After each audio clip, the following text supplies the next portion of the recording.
बेबाक अंदाज में एक बार फिर से आपका स्वागत है। मैं मोहम्मद आसिफ और आज मेरे साथ मौजूद हैं वरिष्ठ पत्रकार रफ़ी खान जी। आज हम उनसे जानेंगे कि किसान आंदोलन जिस तरीके से देश और प्रदेश में अपने पैर पसार रहा है उसको ख़त्म करने के लिए और किसानों को उनकी जायज़ मांगे दिलाने के लिए सरकार को क्या कदम उठाने चाहिए। तो आज रफ़ी खान जी हम आपसे जानना चाहेंगे कि किसान आंदोलन जिस तरीके से पूरे देश में उभर रहा है इसको सरकार को समाप्त करने के लिए और किसानों को उनकी जायज़ मांगे दिलाने के लिए आगे क्या कदम उठाने चाहिए। सबसे पहले तो मैं शुक्रिया अदा करना चाहूँगा बेबाक अंदाज टीम का और इस चैनल का। आपको बता दूं कि जिस तरीके से आज हमारे पूरे देश भर में और देश भर ही नहीं बल्कि पूरे विश्व की नज़रें किसान आंदोलन पर टिकी हुई है जी। किसान आंदोलन हमारे देश में जितनी तेज़ी से उभरा है उतनी ही तेज़ी से ये एक बड़े आंदोलन की तरफ जा रहा है। हम लोगों को ये ध्यान देना चाहिए कि आखिर ये आंदोलन शुरू हुआ क्यों। किसान चीज़ क्या है?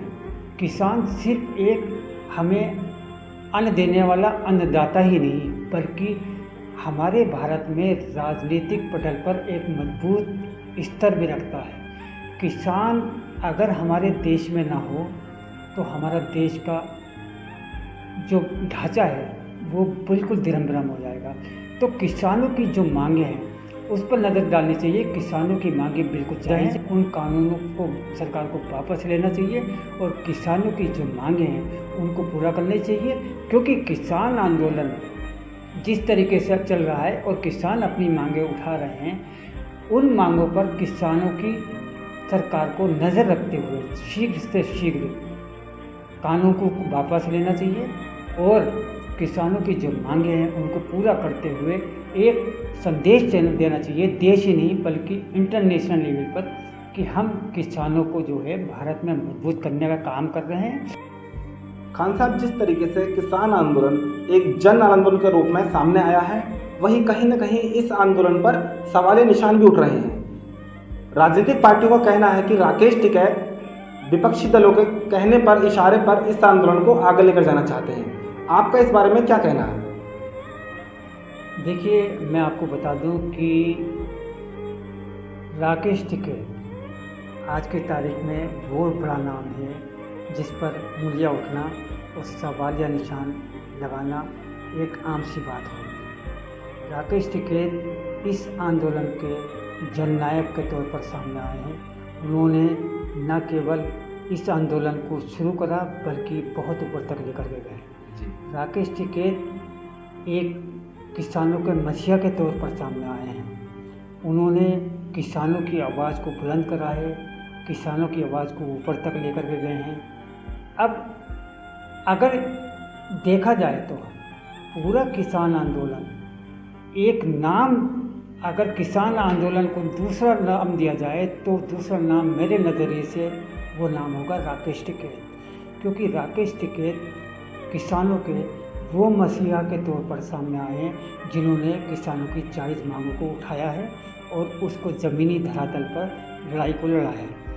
अब रही बात इस आंदोलन की सियासी रूप लेने की, तो हमारे देश में जितने भी आज तक आंदोलन हुए हैं, आप देश की आज़ादी से लेकर के आज तक देखिए, जितने भी जन आंदोलन हुए हैं उस पर जो सत्ताधारी पार्टी है उसने आरोप बने हैं और उसको कहीं ना कहीं राजनीतिक रूप देने का भी प्रयास किया गया है और उस पर तरह तरह के आरोप लगाकर दबाने का प्रयास भी किया गया है। और यही काम इस बार मोदी सरकार कर रही है। इस जन आंदोलन को दबाने के लिए उसने तमाम तरीके के प्रोपेगेंडे भी चलाए, राकेश टिकैत जैसी शख्सियत पर सवालिया निशान भी खड़े करे, जबकि मेरा नज़रिया यह है कि राकेश टिकैत एक किसानों के नहीं बल्कि देश के बड़े मसीहा के तौर पर सामने आए और वो इस लड़ाई को आखिरी दम तक लड़ते रहेंगे। मेरा अपना नज़रिया यह है और वो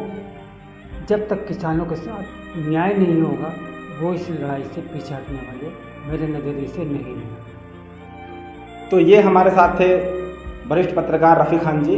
बेबाक अंदाज से जुड़े रहने के लिए आपका बहुत बहुत शुक्रिया। धन्यवाद। जय हिंद, जय भारत।